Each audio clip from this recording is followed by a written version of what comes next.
Fala pessoal, tudo bem? Estamos aqui de volta para bater um papo sobre o View. Essa estranha palavra e tão famosa e usada de diversas formas, às vezes de uma forma completamente eh, independente daquilo que a palavra representava ou representou no romance de ficção. Eu sempre falo, foi um romance de ficção. Quer dizer, ficção? Será que foi ficção? Esse é o grande mistério. O Sir Lipton era uma pessoa muito estranha. Muito bem, nós vamos continuar a história do personagem. O nosso personagem não tem nome. Ele continua sua vida naquele estranho mundo subterrâneo. E quando nós terminamos no último vídeo, ele é recebido por uma família da raça Ana, que habitava aquela estranha cidade, aquela exótica cidade, os supostos subterrâneos. Ele tem um momento em que ele acorda e a dona de casa se senta ao lado dele e coloca uma bandeja dourada diante dele com dois pratos. Estavam servindo uma refeição a ele. Ele ainda estava enfraquecido com essa transposição toda do mundo superior para o mundo inferior. E segundo o relato no livro, eu vou fazendo aqui um resumo da história para não ficar muito estendida. Ele fala que enquanto ele comia, embora as coisas fossem uma novidade para ele se maravilhava cada vez mais com a delicadeza e com a estranheza do sabor da comida. Disse que a mãe e a filha estavam conversando ao lado dele calmamente e até onde ele podia detectar, com certo cuidado para não dar a entender que elas falavam dele ou estivessem fazendo qualquer análise sobre a aparência dele. Como eu contei nos relatos anteriores, essa raça era muito bonita, as mulheres eram maiores que os homens até, mais vistosas, todos muito bem parecidinhos e bonitos. Então ele considerava que teria sido a primeira criatura da variedade da raça humana que eles haviam contemplado, e isso era considerado por eles como um fenômeno curioso e anormal. Mas ele também comenta, o personagem, o nosso viajante, que toda grosseria e estupidez era desconhecida para esse povo.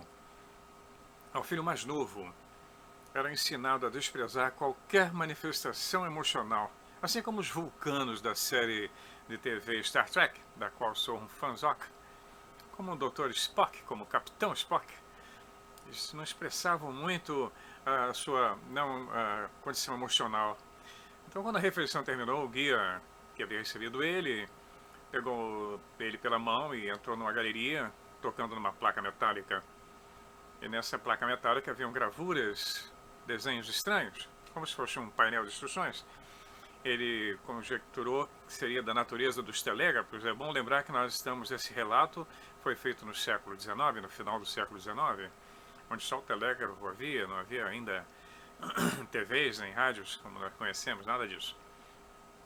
Então ele entra numa plataforma, que seria um elevador, igual que ele havia descido, mas dessa vez ele subiu a uma altura muito maior do que no antigo prédio. E lá ele encontra uma sala de dimensões moderadas, e num caráter geral ele disse que seria muito familiar para qualquer visitante das cidades do mundo da superfície.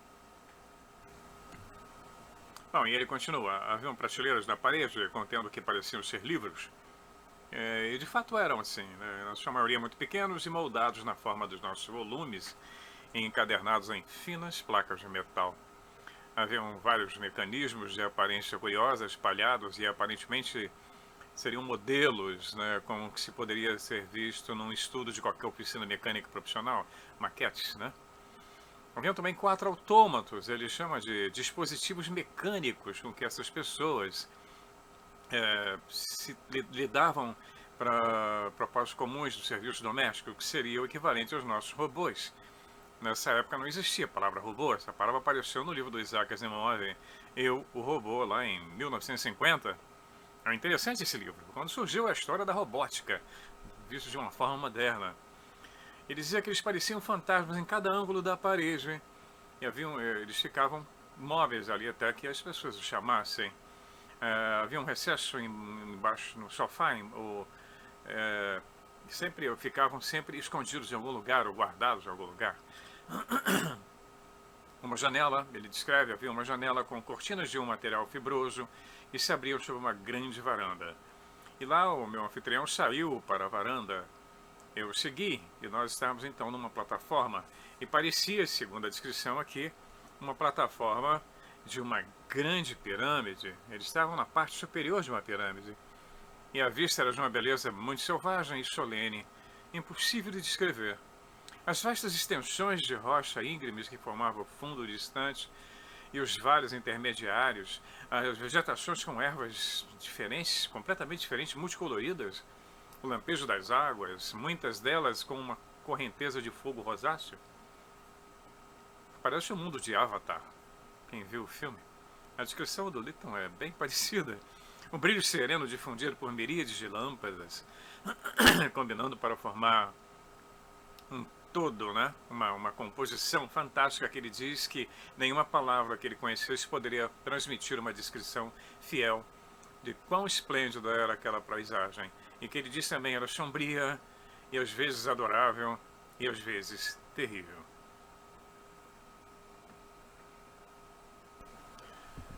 Mas a minha atenção logo foi desviada dessas paisagens inferiores e de repente surgiu a partir das ruas de baixo uma explosão de música alegre.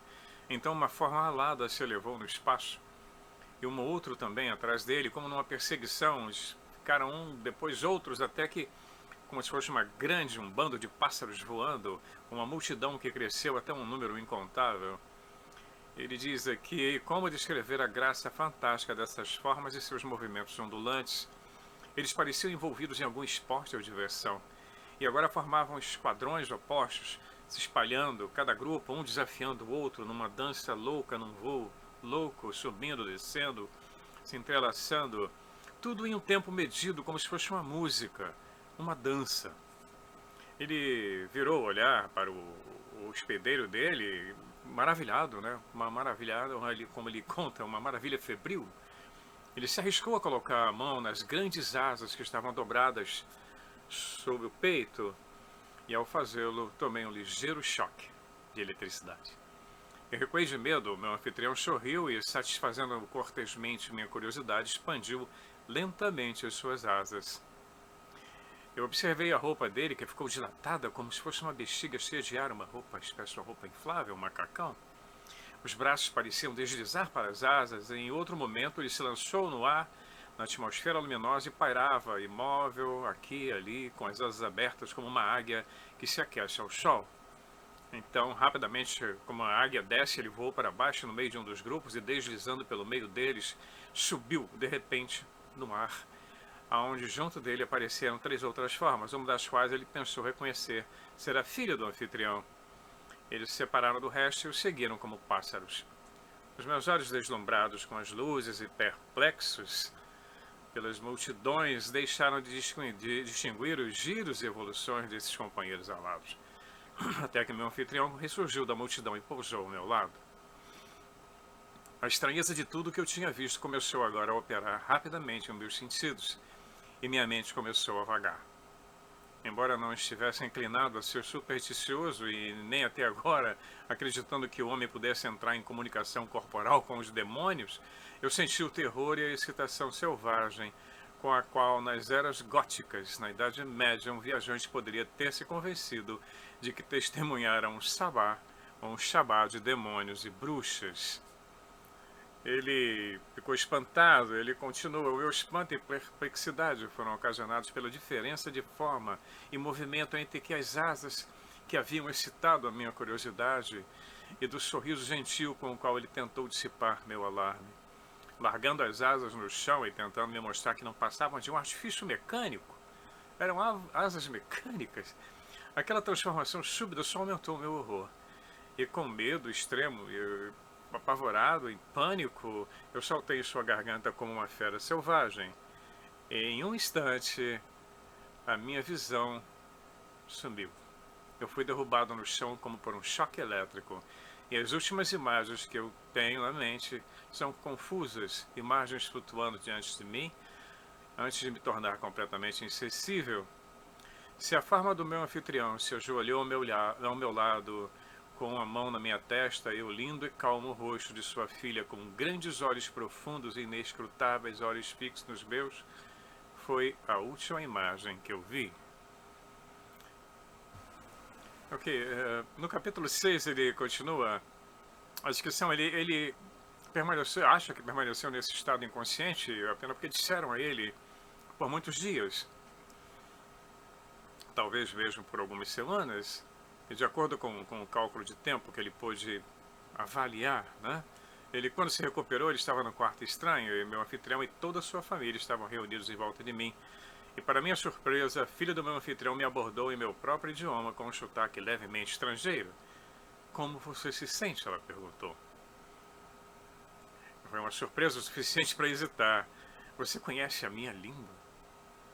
Como você conseguiu? O meu anfitrião sorriu e me indicou um dos seus filhos, da qual ele tirou de uma mesa várias folhas metálicas finas, nos quais havia um desenho de várias figuras, uma casa, uma árvore, um pássaro, um homem. E nesses projetos eu reconheci meu próprio estilo de desenho. E sobre cada figura estava escrito o nome dele na minha língua e na língua dos Anas, em uma outra caligrafia. E assim é que ele explicou que ele e a filha dele, Zi, era o nome da filha, que pertencia ao Colégio dos Sábios, foi sua instrutora, e a nossa também, instrutora, filha deles, e era uma grande cientista.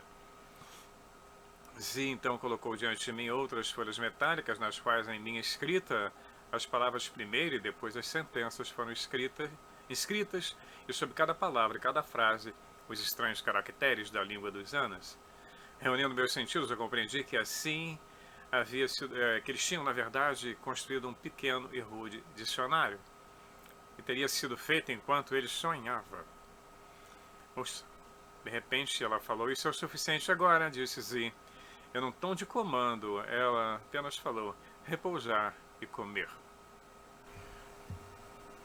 Bom, um quarto foi designado para mim neste vasto edifício, era bonito e fantasticamente arranjado, mas sem o esplendor do trabalho de metal ou pedras preciosas que era exibido nos apartamentos, nos edifícios mais públicos. As paredes estavam cobertas por esteiras variadas, feitas de caules e fibras de plantas, e o chão atapetado com a fibra. A cama estava sem cortinas e seus suportes de ferro repousavam sobre bolas de cristal. Os revestimentos de uma substância branca e fina pareciam com uma espécie de algodão. Havia uma prateleira com diversos livros. Um recanto acortinado comunicava-se com um aviário cheio de pássaros cantantes, dos quais eu não reconheci nenhum parecido com aquele que eu havia visto na Terra. Veja bem, ele sempre fala Terra, mundo superior, sempre dá uma sensação em toda a descrição de que eles estão falando de uma outra dimensão. Porque é muito complicada essa história de mundo subterrâneo, como que quem já entrou em alguma mina, minas que foram transformadas em museus, já entrei em algumas, ou entrou em cavernas, já entrei também em algumas. Aqui mesmo no Canadá tem quase 2 km de profundidade. A temperatura é absurda, cada vez que você desce, existe uma tabela, a temperatura vai aumentando de uma forma absurda, cada vez mais quente.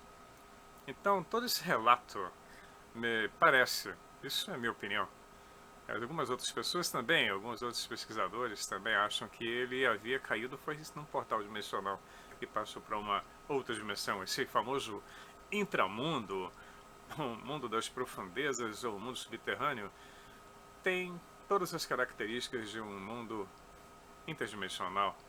Mas vamos ver, vamos continuar.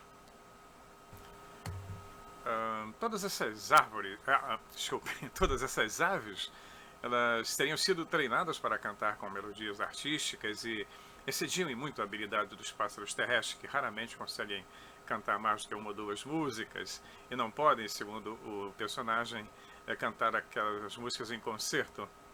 Ele dizia que haviam duetos, trios, quartetos, coros, todos arranjados como numa peça musical.